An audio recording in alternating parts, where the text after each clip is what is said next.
Hey everyone, it's Patrick Gray here, and it's been a long time coming, but it's time to have a chat about metadata. Now, if you're not Australian, you're probably going to find this video extremely boring. Sorry. So as you're probably aware, the Australian government is proposing new legislation that would force internet service providers to retain customer metadata for 2 years. Not sure what metadata is? I'll let Australian Attorney General George Brandis explain.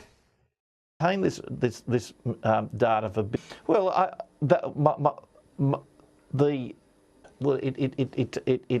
retained or I never get sick of seeing that. Can we have it one more time, please?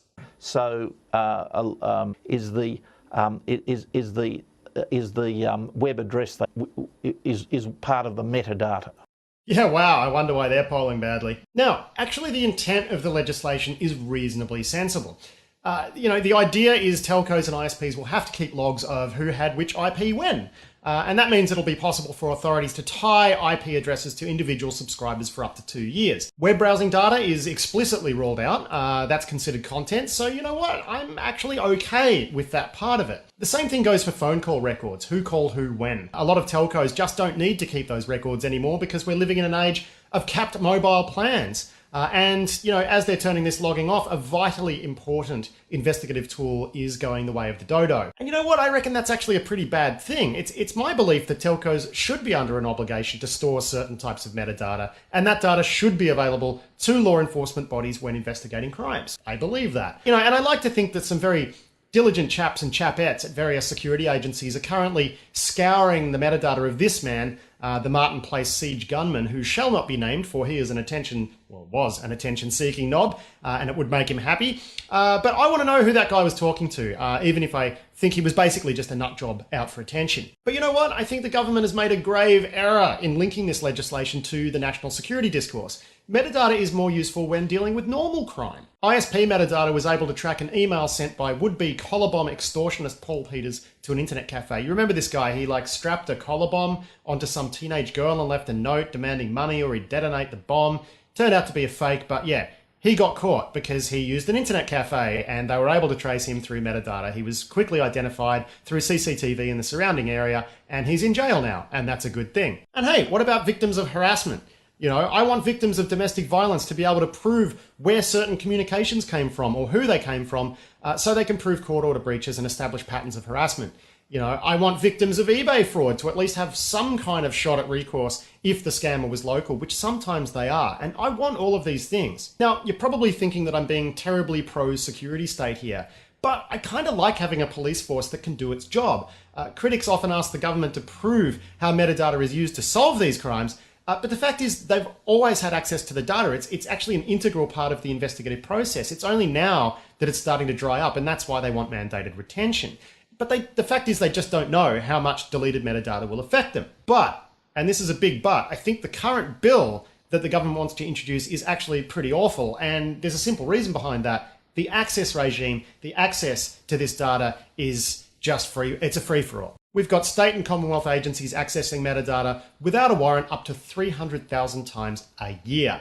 And you know who the biggest subscriber to metadata is? The Australian Government Welfare Agency, Centrelink. All they have to do is put in a request on a pretty letterhead, fire it off, and there's your metadata, Mr. Dolan Pension Police Nazi guy. Just go right ahead. I'm going to resist the temptation to digress into a huge rant about how Centrelink's use of this information represents an abhorrent attack on the privacy of the people least able to protect themselves from those types of abuses. And I'm going to try to keep it relevant. 300,000 is too many requests, and there are some real questions about why some of the agencies should be allowed continued access to things like telephone call logs. I mean, the Victorian Taxi Commission gets access, for God's sakes, as do local government agencies, that's councils, and there are basically zero checks or balances. So say what you want about retention. I don't mind if Telstra keeps a record of which IP my house had for, 2 years. I think the retention debate is such a massive distraction from the real issue here, which is access. The way the government has set up this bill is completely nuts. The government wants to set up a list of the types of metadata that the government can demand telcos keep. And initially that list, of course, looks sensible, but who knows what they're going to add to it later. And they want the power to add new metadata sets to the list through regulation. So with a swipe of the pen, who knows what will wind up on the list of data that needs to be kept. The bill is deeply, deeply flawed, and it does nothing to correct the access regime nightmare. Now, Western Australian federal senator and hair model Scott Ludlam, my homie, is doing his best to kill the bill.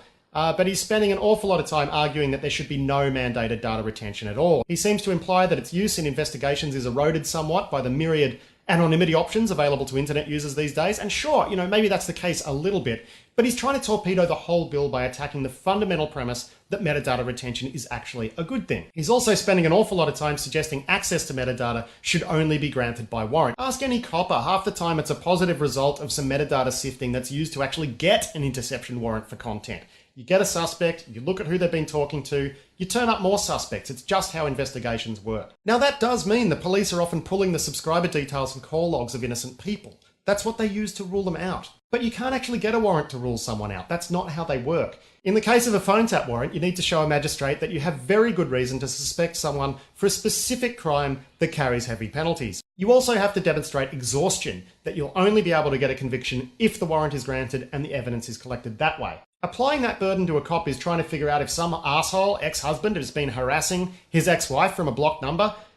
You're just not going to be able to do that. It's an investigative tool that's actually incompatible with the warrant process as it currently stands. And that's what's actually good about metadata to usual investigations. I mean, it is used for serious crimes and national security, but it's also used to solve the little crimes. Say you introduce a warrant requirement and you cut down the number of requests by half by removing the sillier requests and fine-tuning around the edges. You're still looking at 150,000 warrant applications a year. Court system's going to love you for that. Not to mention all the detectives who have to prepare their applications with counsel. They love paperwork. They really do. So you can't really introduce a warrant system for this stuff, but a lot of it should be retained for good reasons. There's a social benefit there. So how do we fix the access problem? I really don't know. Maybe we could introduce some auditing guidelines and penalties for abuse, actually have an independent body with teeth that audits various agencies and units to make sure they're not going too metadata crazy. But government regulating government, it doesn't tend to work out that way. So I really don't know. I just don't. Meanwhile, the current bill is a mess. It's vague, does nothing to address the access issue, and is way too flexible when it comes to the type of data that should be stored.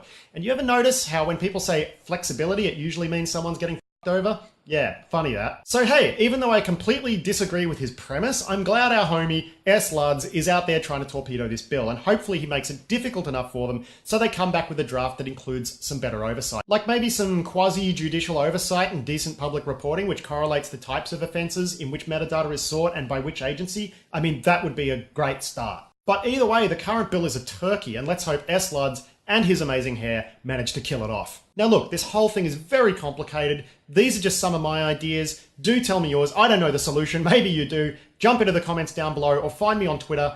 I'm just Risky Business, one word. And don't forget to check out the Risky Business podcast every week at risky.biz for your fill of InfoSec news and analysis. Until next time, I've been Patrick Gray. Thanks for watching.